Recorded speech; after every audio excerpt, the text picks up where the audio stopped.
start now. Welcome everyone to our first ever Cybersafe Kiwis webinar. So I'll be the host for you guys for this series. So I'll just introduce myself a little bit. I'm Maddie and I've worked with ESET for 2 years now. I started here by doing support for home users. So some of you may even recognize me by my voice if you've ever given us a call before. I'm now the consumer business executive specializing in ESET here. And I've got some other folks with me today. So I'll hand over to Brad to introduce himself a little bit as well. Cool. Morning, everyone. I can see quite a few familiar names in the attendees list there, so that's good. So effectively, I'm the ESET business manager, so I look after mainly the business stuff, but sort of sit across the home range as well. And quite often, me and Maddie are sort of doing the business that are working with ESET to deliver new products to our customers across New Zealand, and always sort of right at the cusp of learning about the new range of stuff that's coming and so on. I would talk about products forever, but Maddie said specifically this is sort of a session to sort of educate people and talk about, as per this one says, current cybersecurity landscape. And I'll also be running sort of the Q&A as well throughout this. So any questions you feel free to ask. We'll try and answer them live for you. Maybe we'll type a reply, or maybe we'll actually talk about the reply as well. Sorry, give you a reply verbally, I should say, rather. So you'll just see what happens and how many questions there are. Cool, thank you. Sweet. Yeah, thanks for that, Brad. Yeah, absolutely. If you guys have questions throughout it, type them in the Q&A. We'll definitely do our best to answer them or even discuss them. I've also got Ashton here with me today. So Ashton, if you'd like to introduce yourself a little bit as well. Yeah, absolutely, Maddie. Hi, guys. I'm Ashton. I am the marketing manager for Chilisoft and ESET New Zealand. This is the start of the first webinar in a 6-webinar series. I've posted the link down below in the chat if you would like to join the future webinars. The recording of this webinar will also be sent to you guys a day afterwards if you want to share the content if you found it informative and educational. And yeah, that's me. Should we get started? Yeah, sweet. I'll just mention as well, we have done a similar webinar last year if any of you were in attendance back then. So you may recognize some of the things from today's presentation, but this will be a common occurrence from here on out, like Ashton said. So what is Cybersafe Kiwis? So this is an initiative that we've launched that's rooted in educating people who are looking to get their smarts up a bit with technology. It's open to anyone. So whether you're an ESET customer, user, or you're just interested in these presentations, they're all for helping Kiwis be a little bit smarter and safer online through 3 key qualities we promote. So to inform, educate, and therefore protect. So like Ashton said, you can invite friends or family along, and we welcome anyone of any literacy level in technology, as we're going to make it easy as. So today specifically, we'll be talking about the types of threats and the current threat landscape in New Zealand. Just in case anyone who does join us who's not familiar with ESET and is wondering, what qualifies us to give these kinds of presentations on cyber safety, ESET is a cybersecurity solution provider that has been distributed in New Zealand for over 20 years. So we have partners all the way from the tip of the North Island to the far south and Invercargill. So some of them may even be joining us today here. So if you are, hello. But we're headquartered here in Auckland. So we provide reliable, secure cybersecurity nationwide for any kind of environment. So that's home to big businesses. And to complement that, we pride ourselves on having local Kiwi support that's just a phone call or email away. So with that said, before we jump in, why do we have cybersecurity? We're all pretty familiar with it, but, the obvious answer would be to protect ourselves from online threats. But when exactly did that even become a thing? And how did cybersecurity cement itself as this, ever important requirement for anyone who plans to hop on the internet? So to answer that, it requires a little bit of a jump back in time. So in the 70s and 80s, computer viruses were referenced more in novels as like a science fiction thing. So usually self-described as self-replicating, they would of course damage systems in various ways, but it was all just a bit of a fantasy at the time. The first ever real virus was actually an experimental prank. So before all the fancy laptops and PCs we have today, there were teletype machines all connected to a network. This is a teletype over here, similar to the way your devices would be connected to the Wi-Fi in your house. So it would spit out little paper prints instead of having a screen. And Bob Thomas created a virus to spook some of the scientists working in this facility. So once infected, the virus would print out the phrase, "I'm the creeper, catch me if you can," from the teletype. Thankfully, it was pretty harmless beyond that. And another one here in the early 80s, a 15-year-old named Richard Skrenta developed the ALK coronavirus. So this was made to spread on floppy disks, if any of you remember that. So this was a prank virus as well. It was written specifically to infect Macintosh machines, so Apple computers. So there's a fun little fact. If anyone ever tells you that, again, that a Mac can't get a virus, they were actually one of the first ones to. So yet again, besides displaying the poem you see here on the slide, only after the 50th reboot of the machine, so a lot of people weren't aware that their computer even had it, it was mildly harmless and would copy itself onto any floppy disk inserted into the infected computer afterwards. So this was the first time a computer virus had been spread outside of a controlled environment. And a little fun trivia for you, if anyone doesn't know what a floppy disk is, this is an example of one up here. And the save button that you often see on documents or images and such is in fact the icon for a floppy disk. So the spread of the internet in the late 90s and early 2000s, the internet started to see new and early adoptees from, the average family. So it's the generally accepted timeline for when people first started online browsing. Blogging sites, email sites, shopping sites like eBay, and forums were the main things people kind of enjoyed spending their time on. You probably recall it as the simpler times of the internet, and you would indeed be right. Threats back then definitely wasn't as much of a concern as they are now, due to the fact the world was still busy putting in infrastructure for this new form of communication. There was not as many people connected, and they also didn't spend as much time online since the rest of everyday life hadn't really truly been interconnected with it as extremely as it is today. So besides checking your email, online window shopping, and looking at some blogs, there really wasn't much to pay mind to other than turning the computer off when you were finished. And as time went on, the internet became more popular, obviously, and easily accessible. So that drew in people who would spend a lot more time on it.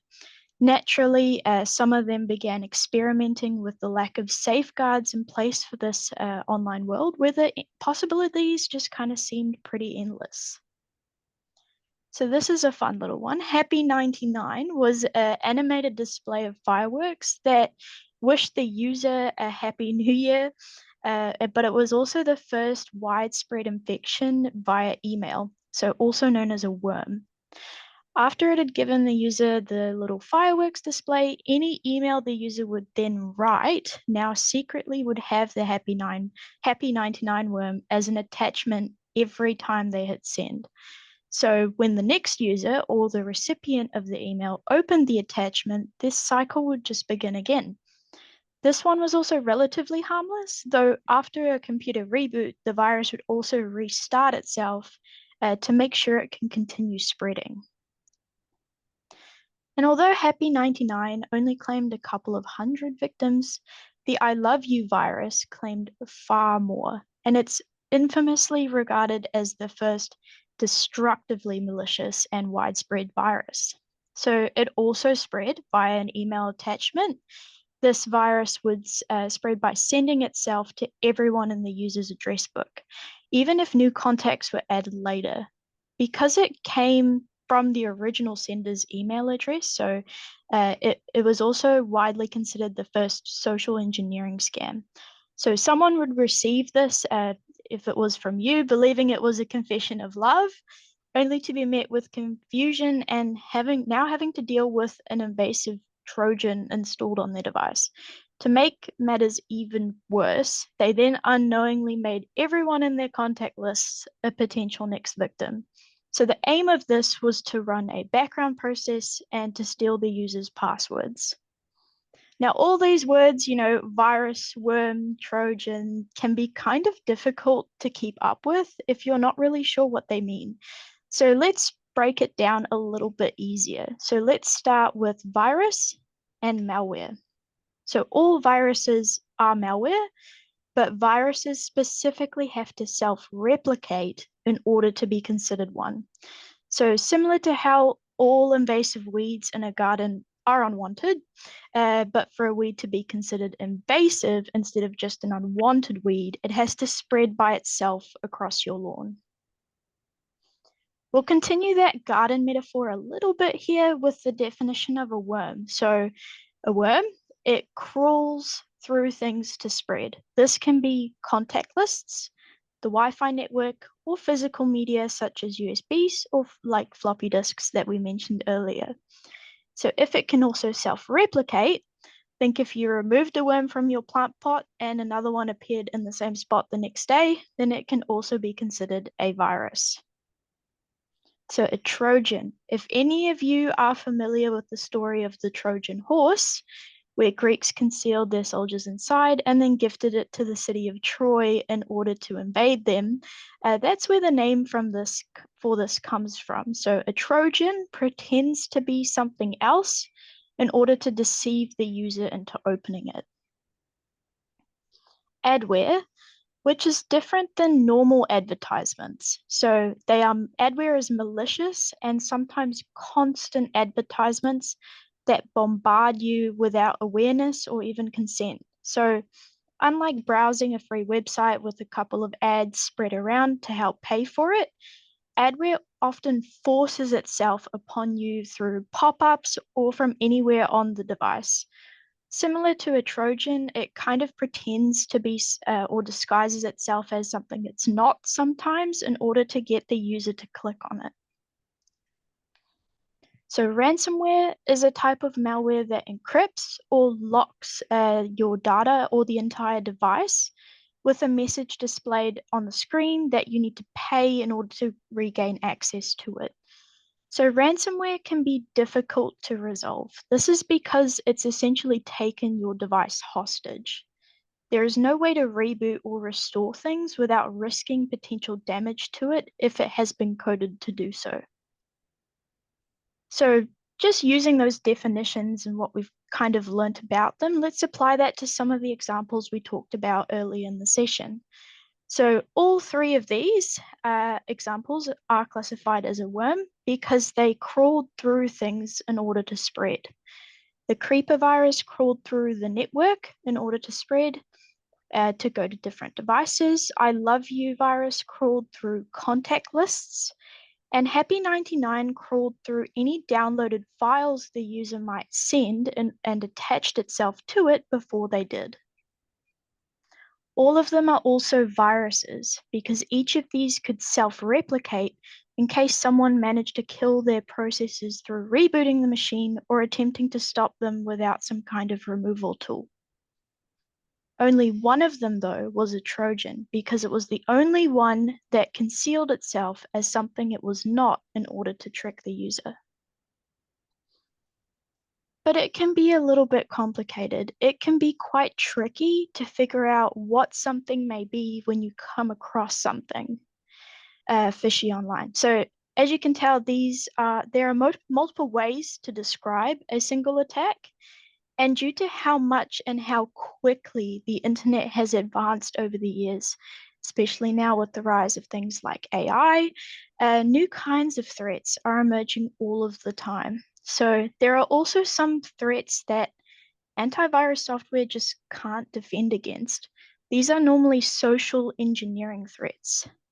So these rely on convincing someone to do as they say, rather than an app or a file running in the background to try and harm the machine. And the world is pretty vast, so let's focus on New Zealand. as the most relevant and effective way to tackle such a big issue is to start at home. So, what makes us vulnerable? An aging population means that many of us may still be using out of date or old devices that are more vulnerable to attacks, even with antivirus software on it.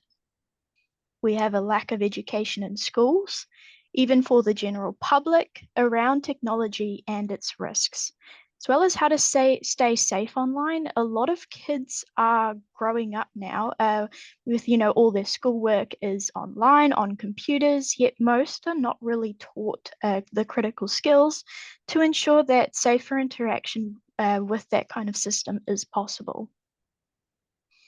We're also pretty digitally dependent. So think about your hop cards, online appointments, your Realme account, shopping, even most of our government runs online. So it contains a lot of sensitive data. Not much is on paper anymore, and this makes it quite vulnerable to attacks and breaches.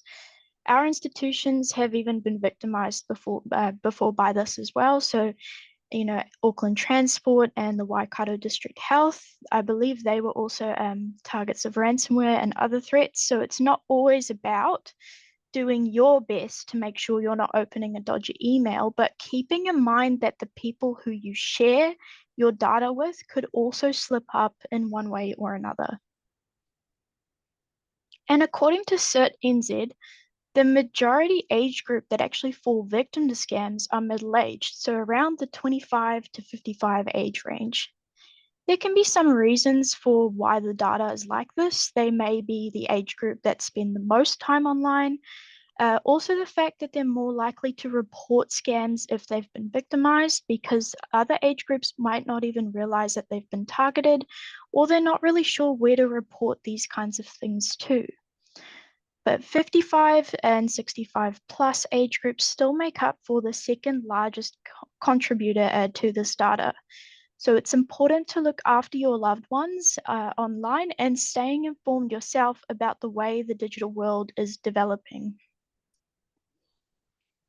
So something unique about us as a cybersecurity provider is that we can see what kind of threats our users are facing or could be facing in the future. So we get the most up-to-date data from an engineer based in Christchurch who keeps track of these things so we can know what trends are emerging against our user base. And today I'll be sharing some of that insight with you guys. So this won't be a surprise to anyone, but phishing is still New Zealand's largest threat. So over 50% of total threats picked up in our country is phishing threats. So as a quick reminder, for you guys, if you use Outlook, they've stopped updating their filtering system since 2016, which is now almost 10 years ago, just to give a sense of scale there. Having an additional layer to cover this is pretty vital to ensure that you don't fall victim to this really common attack. So you can see highlighted that most of these cases are Trojans. And as we learned before, a Trojan is something that pretends to be something else in order to deceive you into opening it. So similar to the I love you virus that we spoke of.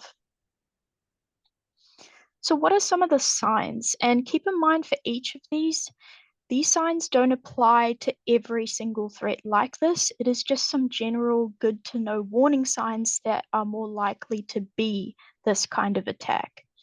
So let's go through them. Is it too good to be true? Does it have a sense of urgency? A New Zealand post office scam. Some of you might have seen these before, toll road scams. They normally have some kind of link for you to click on and go to. It might even urge you to call a phone number that might be New Zealand based or not New Zealand based with no other contact method provided. It can contain attachments like the I love you virus here. It might come from a weird email address that pretends to be a company of some kind or a person. But it also has sometimes bad grammar or spelling mistakes in it. So those are some good warning signs to look for. So Android, which refers to the phone operating system, a lot of you guys might have Android phones, also saw a major spike recently, and this has mainly been through adware. So remember that adware is ads that trick the user into clicking on them. They're often quite spammy. And adware on mobile phones targets its users through applications. This can be games. As you can see that most of the data has PUA at the end, which means potentially unwanted application.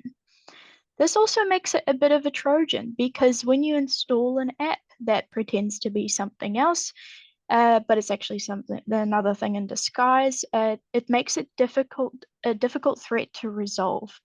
This is because it can lay dormant in these apps for many years at a time, and tracking down the app responsible can be a bit of an elimination game.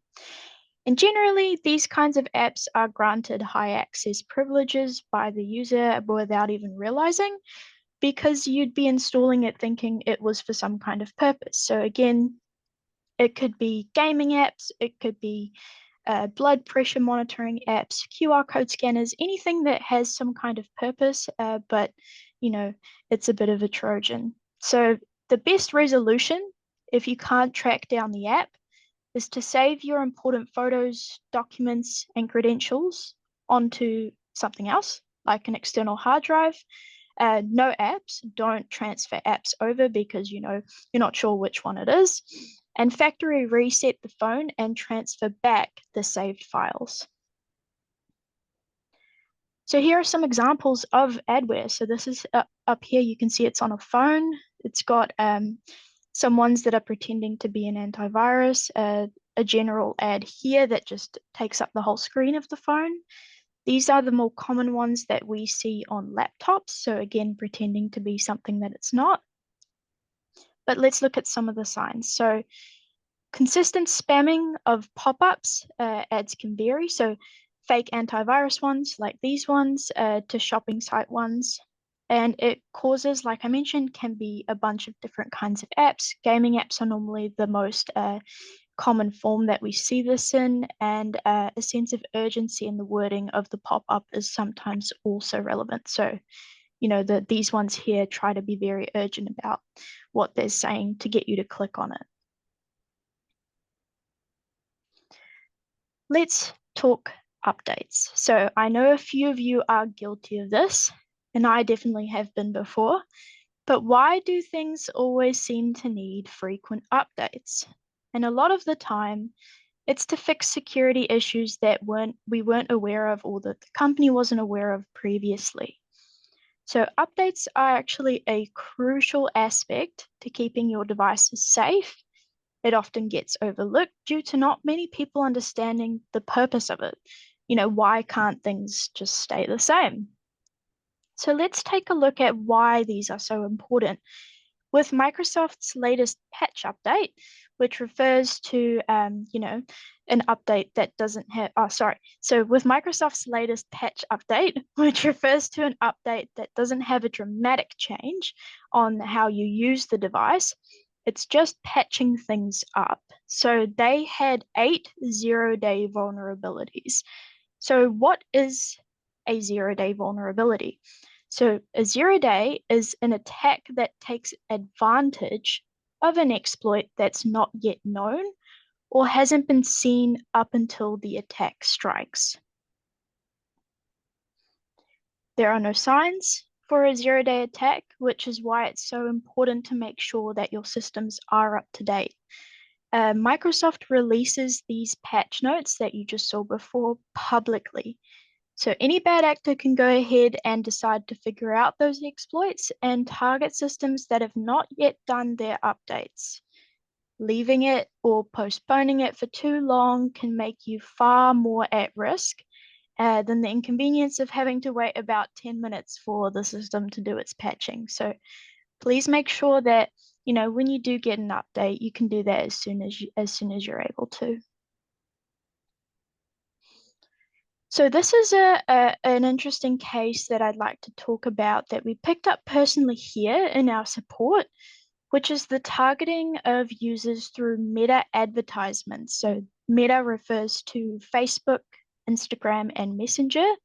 It's the company, responsible for all of those. has extremely weak ad policies, which means that anyone from anywhere can purchase these ads, and there's not really many checks for legitimacy of them. So this screenshot was of an actual case that we dealt with here, where, an elderly woman rang us up and she said that her computer had been attacked with a virus. We could hear the messaging in the background blast through the speakers. But once we got the computer back to its default state, we started a remote session with her and went digging. So the last place she remembered being on before the attack was Facebook. She wanted to read a news article, as you can see, beloved New Zealand superstar confirmed dead via vilifier, very tragic. That was the article in question. As soon as she clicked on it, this was the message that she got on her screen. So at full screen, she wasn't sure if it was real because it wasn't showing any of her other tabs on her browser. And it started threatening her through her computer speakers to call the number and to not shut down the computer or her files would be lost or destroyed. So this kind of scam fully relies on scaring you into believing what the message says, and then out of panic, call the number on the screen. So in this case, thankfully, there was actually no harm because the number was cut off. But the scam doesn't start until the user actually calls the number and starts speaking to the person on the other end. So this is a prime example of what a social engineering scam looks like. So social engineering scams are something that antivirus cannot protect against a lot of the time. So most common forms of social engineering scams is that they either call you, urge you to resolve a problem of some kind that you don't actually have. They try to trick you into believing that there is something majorly wrong, such as the computer is damaged, you made a big payment that you never actually did. Sometimes they may even try to convince you that you've won something. So if you won the lotto or something, here's how you cash that out. So what do? Never answer and don't call if either you aren't expecting it or don't recognize the number. Social engineering scams often use legitimate softwares after you guys are on the call and they tell you about this thing that they're doing. They use legitimate softwares to gain something from the victim, which could be access to your computer.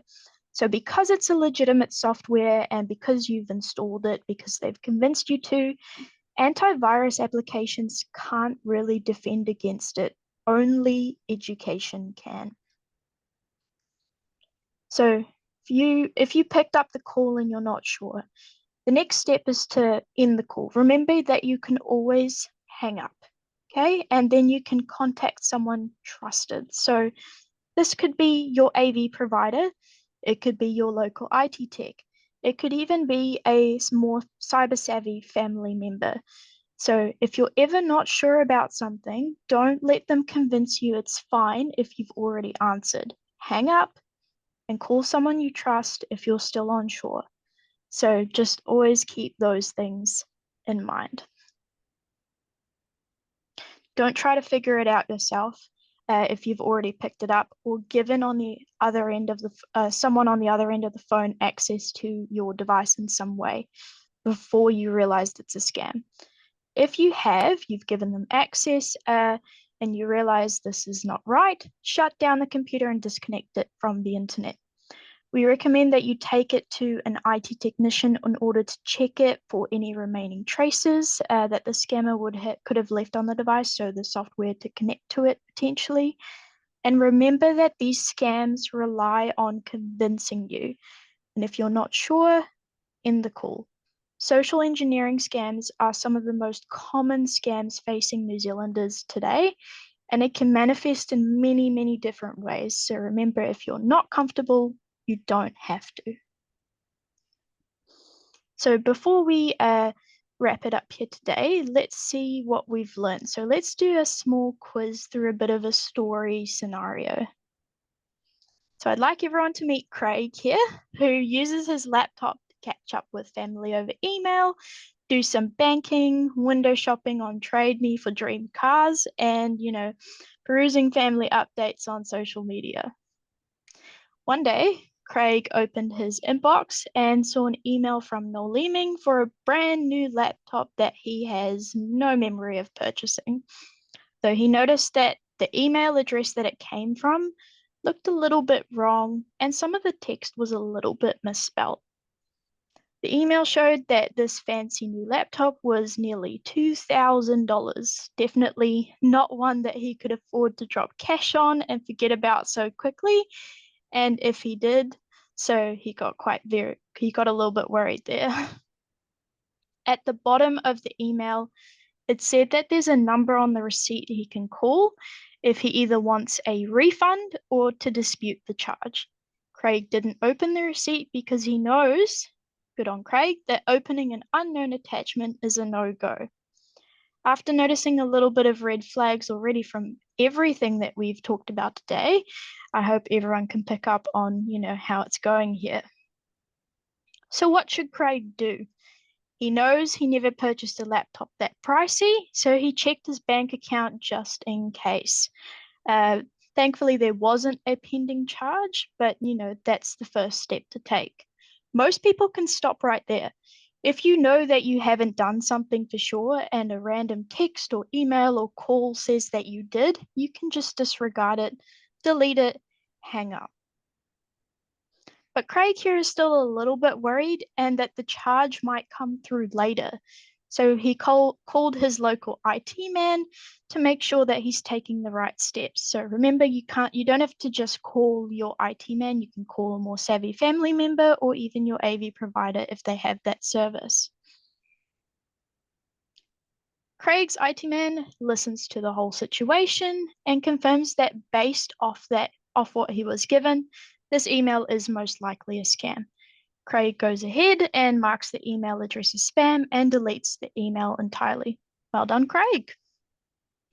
So here's a bit of a tricky question. What kind of potential threat could Craig have faced if he took the scam email at its word? I'll stay here just for like 10 seconds just to give you a little bit to think about it.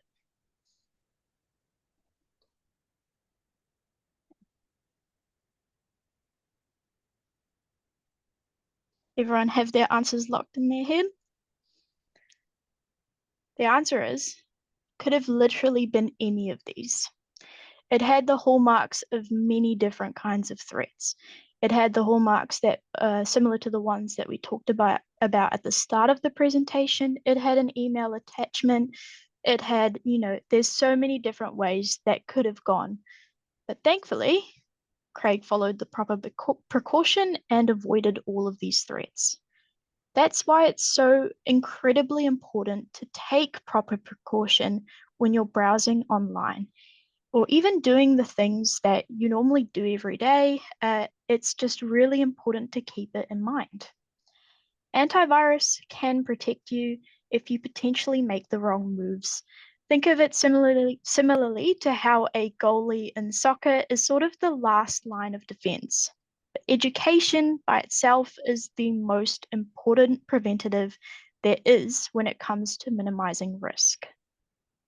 So after this webinar today, I want to say that we greatly appreciate your words and input on these things as it can help us make better future webinars, even better tailored for you and our viewers and the kind of content that you'd be interested in seeing or learning about. So if you can please take the time to fill out the survey that we'll send out after today's session, it would definitely be greatly appreciated. I'll just be on this slide of Brad if there's any interesting questions that you saw or comments that we can discuss. We just had one actually on the recording, but yeah, we will post the recording of this on our website and then send everybody out that's registered, even if you didn't make it. You'll still get that link as well, so you can watch it in the future. And obviously, as on the screen there, I think the important next step is we're going to be doing another one of these in a little bit. So yeah, if you scan that QR code, there you get taken to our page to register for the next one, and you'll basically keep on running these along. Yeah, sweet.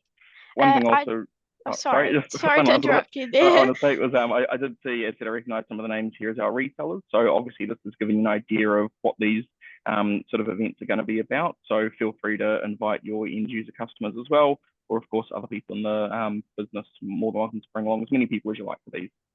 Yeah, sweet. So I just wanted to say that we talked a lot about threats today, and I want to make clear that each of these webinars will have a different topic. So to complement today's webinar, the next one will be focused on the best cyber hygiene practices you can take in order to feel more comfortable online. Again, of course, everyone is welcome, regardless of whether they're an ESET customer or not. We want to make it easy and fun to learn these things for people of all cyber literacy experience levels. So, Ashton, if you wanted to say something. Sorry, what was the question? Sorry. Sorry, I think I interrupted you there for a second, if you had anything to say. Yeah, absolutely. So thank you everyone for attending. We will have a survey at the end of this. So as soon as the webinar closes, we will have a survey pop up. If you could please fill that out, that really enhances the experience for the next webinar. We'll find out exactly what you liked, what you didn't like. And yeah, all the recordings, they will be on the Cyber Smart Kiwis webpage, and we will also send out the a follow-up email with the recording and the survey if you missed it after this webinar. Cool. And I did see a question had come in there talking about the pricing. So ESET's got 4 different products in the home range. They start out cheapest is about $50 per year for one device. And with ESET, they're quite generous actually when you buy extra licenses for extra devices in the house. It's less than $20 for each extra device. We do have a link to all the products on our website, and you can buy them direct from us. Or of course, you can choose to use one of our great resellers. So we've got over 1,000 resellers around the country.